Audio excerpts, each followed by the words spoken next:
It's the grandson of Right Thought. Welcome to the School of Marvelous Light. Today, little flock, I want us to consider all of the members of the little flock that are without today. And this message is for them.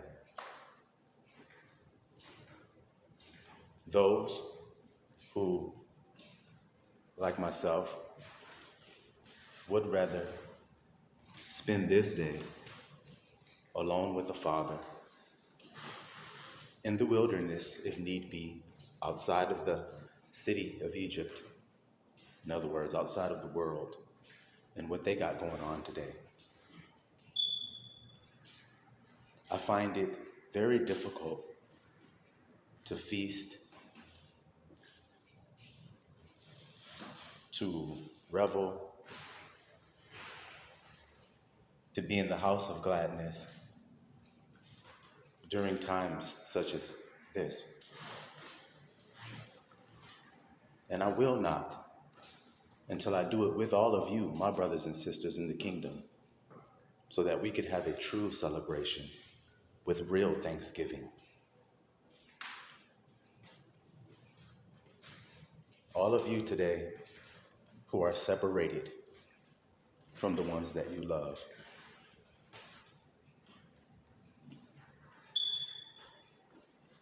this is for you today. That there are thoughts of you today, that you are not forgotten, that you are not alone. Just because you've made the difficult decisions of truly following Abba, but something as simple as a day like today, when people go along chopping their trees, bringing it into their house, decking that tree with silver and gold, fastening it so that it doesn't fall. They go along doing that. But it's hard for you, isn't it? You who have read Jeremiah 10. And just as the scripture says, your heart was filleted open before the Father when you saw that. And you saw in the world of Egypt and Sodom that they go right along doing exactly what Abba says not to do. And then you start to see the division that Abba was talking about, the wheat from the tares. Those who have that heart that has been filleted, where the intents of it were shown, the intentions of your heart. It's hard to chop a tree down out of the wood and deck it with silver and gold after you've read that that's idolatry. It's hard for you to do it, but it's easy for them to be rebellious and go right along doing it because they're still in the world. Every time Abba saves his people, it goes the same way because it's the same God. He changes not, he says. And so once you see his truth, it doesn't change. And how does he deliver his people? He brings them out from the mainstream world. That's why they're called the called out ones. What does Moses' name mean? His name means drawn out. You see? And he's the one who goes back and draws the people of Israel out of Egypt. Let my people go that they may serve me in what looks like a barren place, because my people don't walk by sight. So those people who don't walk by sight will walk out into that barren wilderness knowing that they have a living spring that follows them everywhere that they go. They will have water from a rock if it need be. They will also receive manna from heaven if it need be. Those are the people that are truly the children of Abraham, which was the father of faith. It takes faith to walk out into the wilderness. A terror can't do that. So they remain in Egypt because they're fearful. And how many of the Israelites fell in that wilderness? Many of them.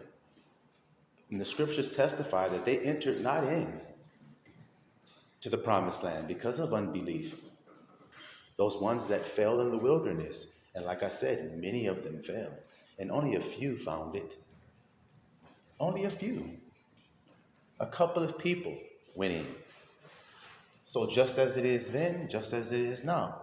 Because God doesn't change. He's going to call out many. Many are called. Isn't it beautiful?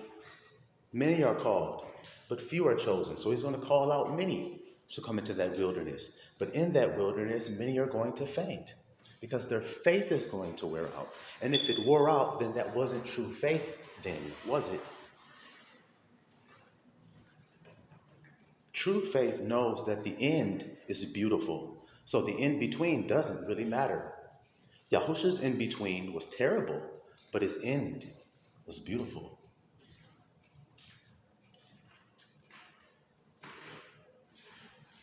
And that's what it is when you're in the wilderness. It always looks terrible, doesn't it? It's barren. So what shall I eat? And then what do you hear Christ whisper to you? Take no thought. All right then. If you're obedient, if you're his sheep that hear his voice and follow him, then you'll say, all right then. Simplify that for me. Let me keep the manna in my heart, in my memory, in my ark of the covenant, the promises. My ark is my mind. Inside of there is a pot of manna. That's to remind me that I will always have the food that I need to eat. Always.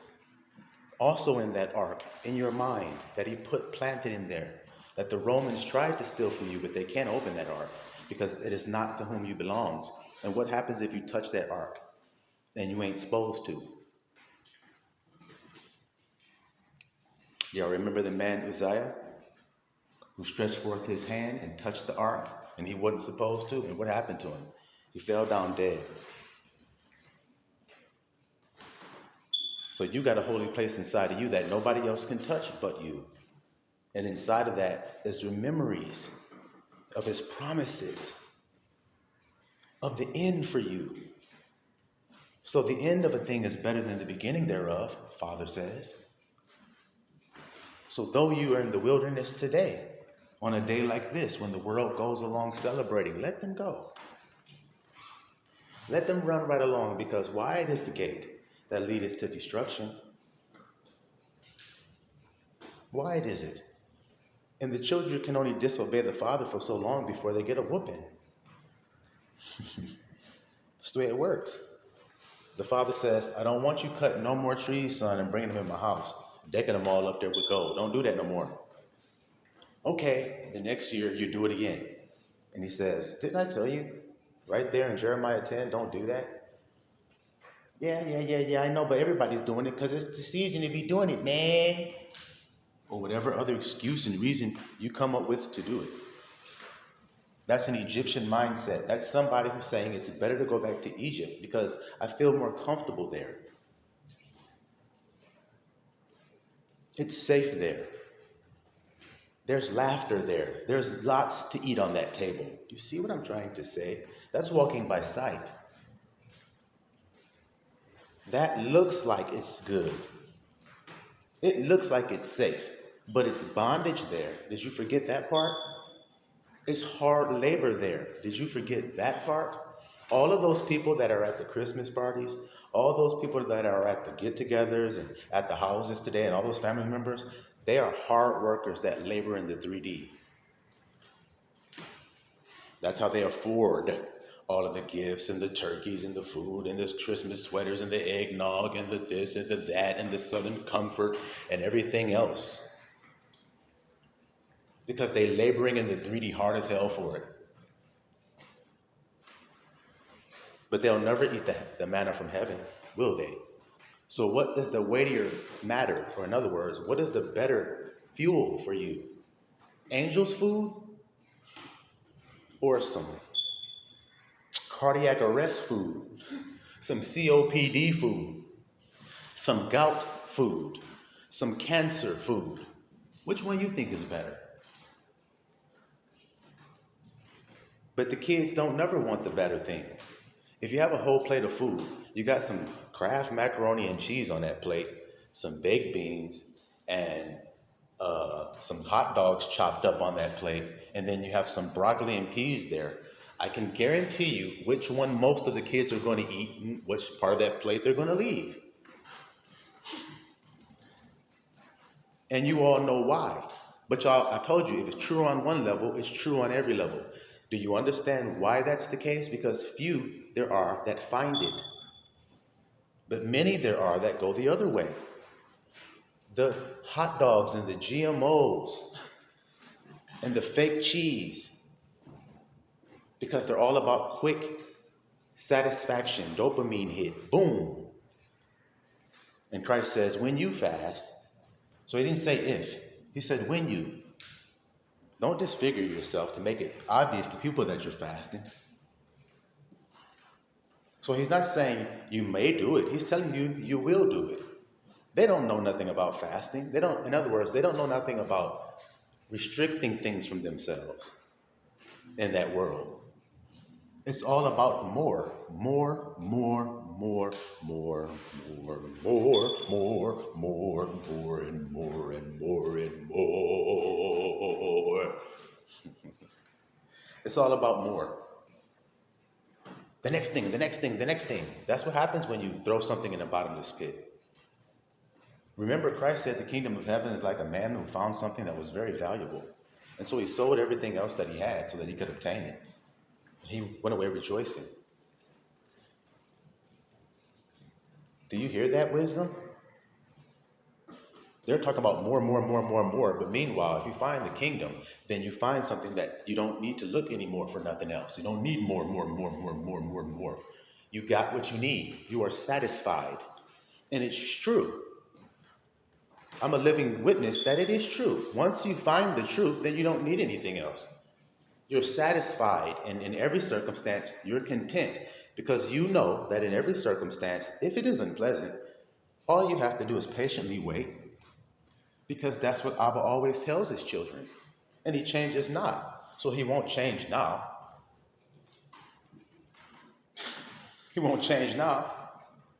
I am the same yesterday, today, and forever. I am. I am. I am is ever present. I am is always present. Without changing.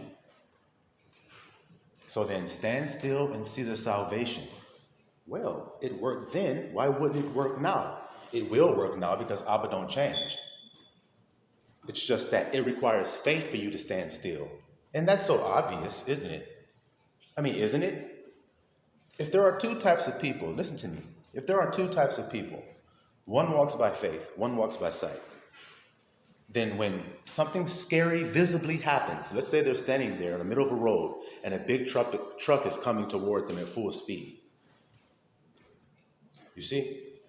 Now the one says, I'm gonna die. Oh my God, I'm so afraid, I'm so scared. The other one doesn't say anything. He just steps to the side. And it's that simple with everything that you see.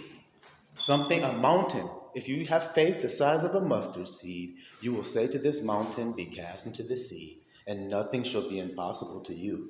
So if you really truly believe that, then you start to live like that's true. See? Nothing is impossible to me.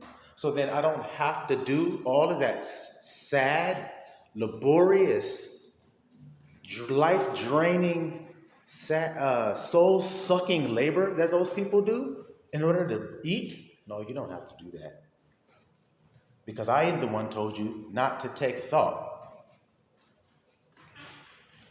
of eating, drinking, or your clothes. I'm also the one that asked my children, that whole time you were in the wilderness, did your clothes wear out? Did you have food? Did you have stuff to drink? The whole time you were out there, were you warm at night? And were you cool during the day? So then what is all of this doubt? All of that stuff that God said he did for the Israelites is what Egypt says that they're doing for you. except they're charging you for it. Abba, all he requires is faith. That's what the scripture says. Have some faith, O ye of little faith. They limited the Holy One of Israel for their lack of faith. Yahushua marveled because of their lack of faith. It's always there, and it always will be there because it changes not. When Peter started sinking in that water, he said, why did you doubt?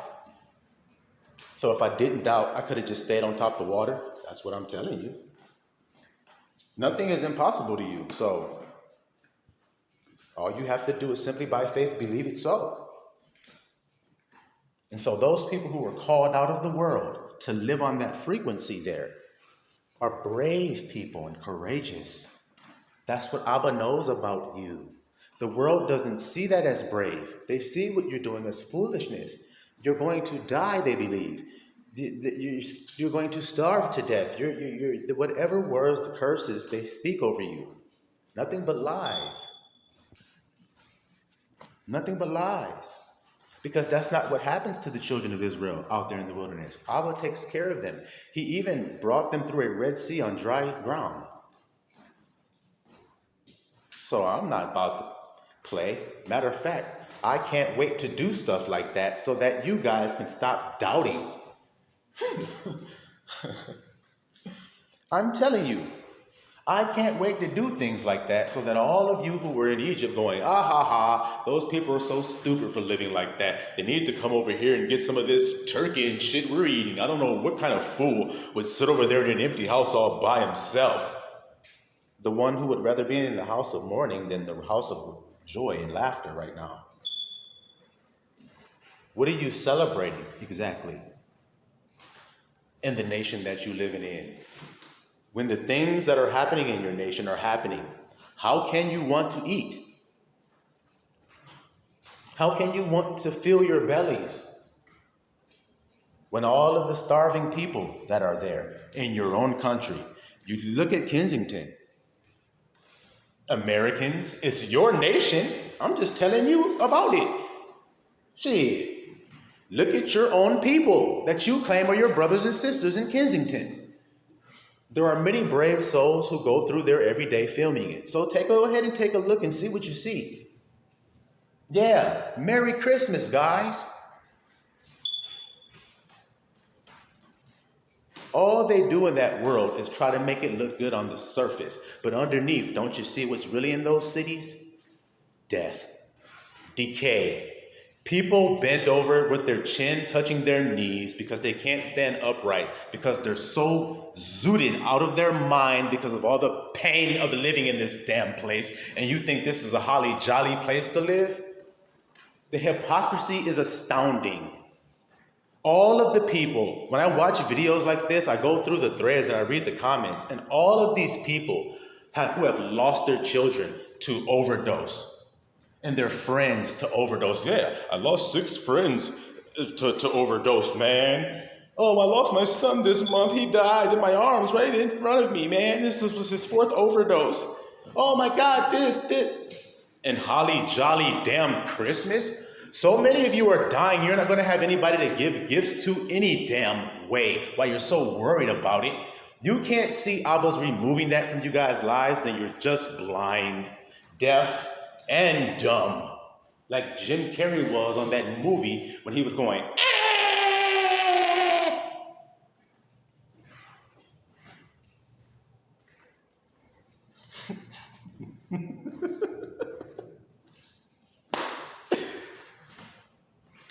It's just the truth. Why y'all don't want to face the reality when you pull the blanket of America back? When you lift up her damn skirt, when you see what's under there, you're like, put her skirt back down. Ooh, I don't know nobody that want to have sex with her. I don't understand how the world was having fornication with her, because it didn't had its time to reap what you sow, as they say. Woo, she's reaping what she has sown. Good gracious. All of those men she's been with obviously have defiled that thing. Put that skirt back down. Yeah. That's America for you. Why lie about it? You don't have to when you see it every day. When you see people in the street, starving, homeless, drug addicted, dying,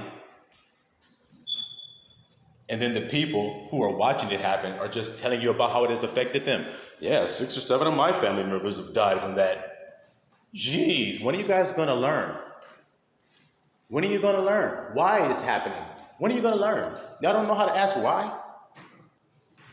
Y'all think it's normal for a nation to be hit like that at one time by pestilence and by drug addiction and opioid and all this other stuff? Do you think that should just happenstance? That all them people get to flying off the map, one after the other, like a broom just sweeping them away?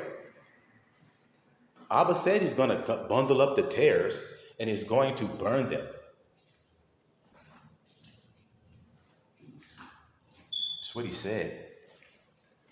Vanity on vanity, all is vanity. So those who understand that all is vanity ain't partaking in the vanity anymore. And that's who I'm talking to today. Like I said, people that don't need a holiday to want to see somebody that they love. The hell's going on here? I told you, man, you got baby mothers and baby fathers that beefing over children, and then the mother doesn't want to bring the child to certain persons. Yeah, I'm not being in your mama house. We can meet at Chuck E. Cheese to see the kids this Christmas. What kind of shit is that? You don't want to see your kid at Chuck E. Cheese on Christmas, but you don't understand God's laws. So now you're doing that to somebody, not thinking it's going to happen to you. It will happen to you because you only reap what you sow. You hurt the father when you did that. You hurt the children when you did that. All that hurt and tears and cries got to come back somewhere. Where's it going to come back to? To the sender of it, who produced the tears. That's why he said, man, woe unto you by who the offense comes. That's why you should be the one merciful in the situation, not the aggressor. Because if Abba judges that situation, you will be seen as the humble one. You will be seen as the one who forgave. And your cause will be heard. But if you were the one that was just being spiteful, and come on, man. A lot of you women, let's just be real. And I'm not talking about you righteous sisters that were the ones that were merciful, that were the ones that forgave. I'm not talking about you. Y'all know who you is with the Cinderella slippers on right now that I'm talking about. The mean ones. Mr. Grinch, Mrs. Grinch. Shit, he's a mean one. Shit, that's her. She need to be coming around with the Grinch suit on this year because some people do that on purpose. Let's call it real. Oh, it's Christmas. I know he's going to want to see his kid, so now I'm not going to let it happen so I can hurt his ass. Yeah, well, that's going to happen to you. That's all I'm trying to say to you.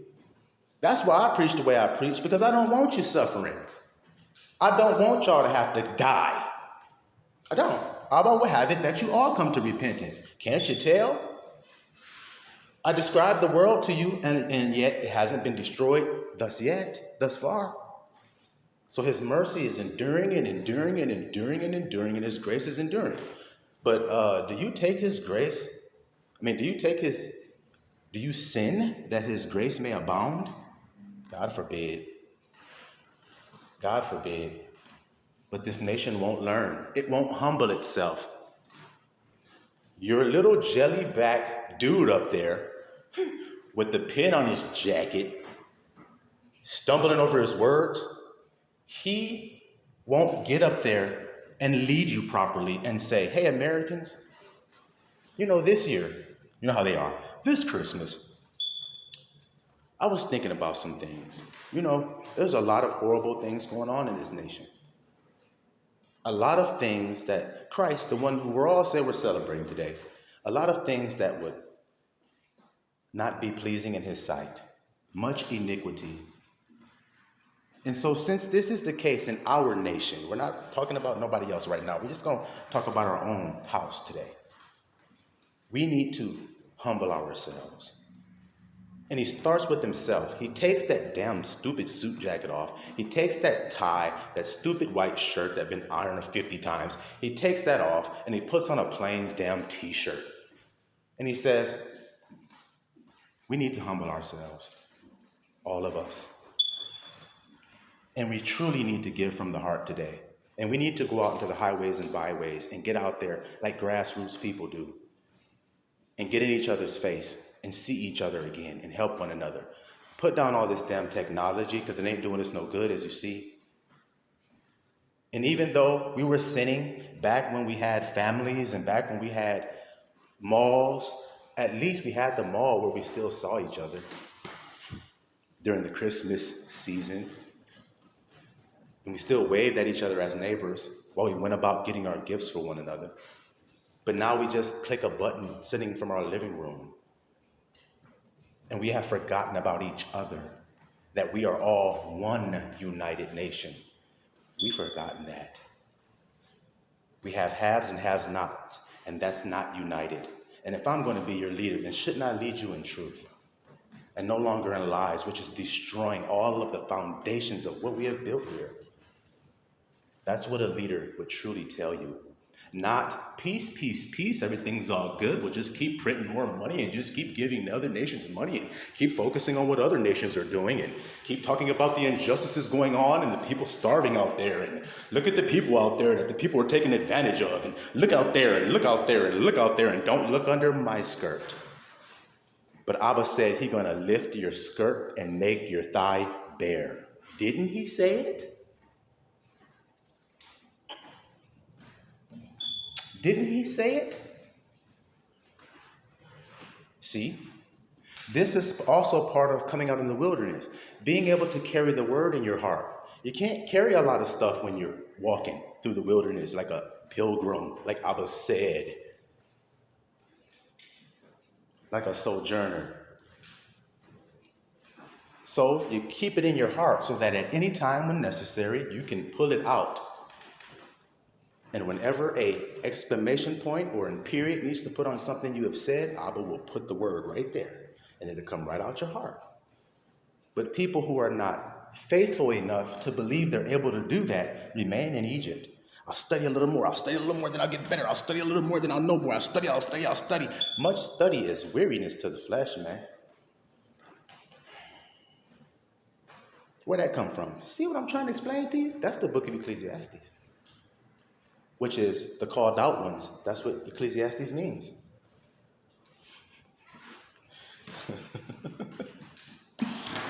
Ecclesiastes is your transition from one life to the other. That's the book for it. It's the book that's handed right to your hand when you are drawn out of the world. Now here you go. Here's your pamphlet for your new life. You're one of the called out ones. And you take the book of Ecclesiastes and you start to read it. And then you start to see all is vanity. See? So all of that life that you had before was vain. It doesn't matter what you were planning on building. Solomon is the one that tells you this because Solomon did it all. He did everything you could imagine doing. He did it. So then there's no need in you chasing it. It's all vanity. Stay focused on our new life now. That's what happens when you leave Egypt and come out to the wilderness. See, you're called out. Okay, now here's your new pamphlet, entering to the wilderness. You're looking out into the wilderness. It's barren. There's nothing out there. Of course, it has to look that way. That's what the guy at the front counter is telling you. You're like, why does it look like that, sir? The angel is like, don't worry. It has to look that way. You're being trained in your faith, sir. And this is all, the whole time you're out there, it's going to build your patience up. And it's going to make you perfect. And then you'll enter into your promised land if you stay the course. But if you lose your faith, you will be swallowed up by the earth. Now have a great trip, sir. You're like, ah! You're the little sheep standing there. Yahushua like, come on out here, my sheep. You're on the side of the pool like the little child. If I jump, I'll drown. Okay, so you think I'm telling you to jump so that you will drown? I'm your father.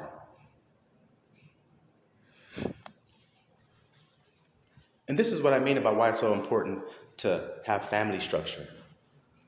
The father, he's unique about his children, man. Just as the way that it is. I don't know if women really know it. Some good women, they've seen it and they know it. And even some wicked women, they know it. But it's a unique thing for when a father loves his children. He really loves them for real. He speaks so much life into them because he loves them so much. And they need that life spoken into them by him.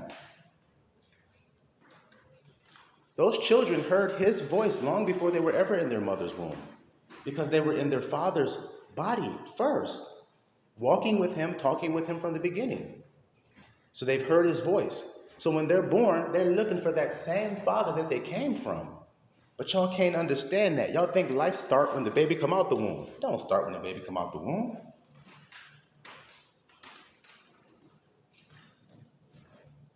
Life was in him. Christ is a mystery concerning Christ the marriage is a mystery concerning Christ and the church. So then what does a man do to his bride? He consummates and he puts his seed into her. So life was in him, the Bible says. He's the husbandman or the impregnator of the church. He impregnates his thoughts into her, and she receives them and bears his offspring. You see?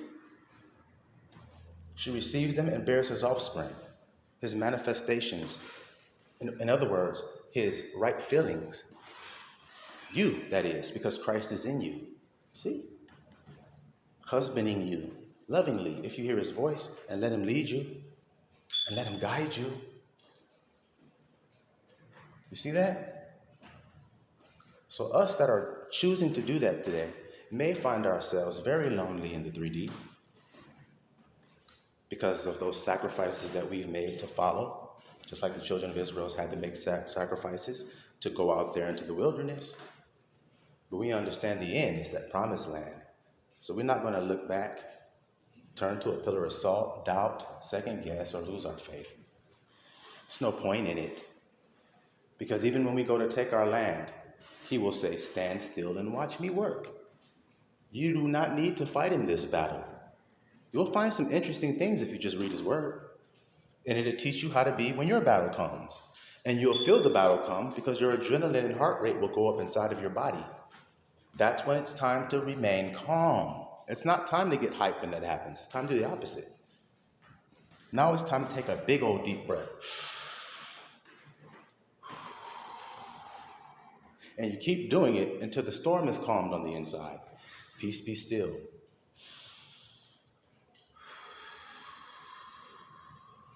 You never peace be still what you're looking at. You peace be still what you can't see. That's the kingdom of heaven. And that's where you peace be still. Whenever you feel lonely, whenever you feel something that's a lie. Because he's in that cloud. He's in that pillar of fire.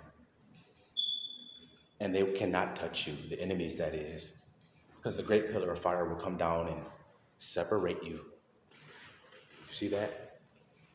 And if you come to a body of water, well, then Abba will use that situation to show his glory, and you will walk by dry shod. But your enemies won't be able to. They won't. You see? So remain firm and remain strong, little flock, and stand. Stand. Siluam Israel.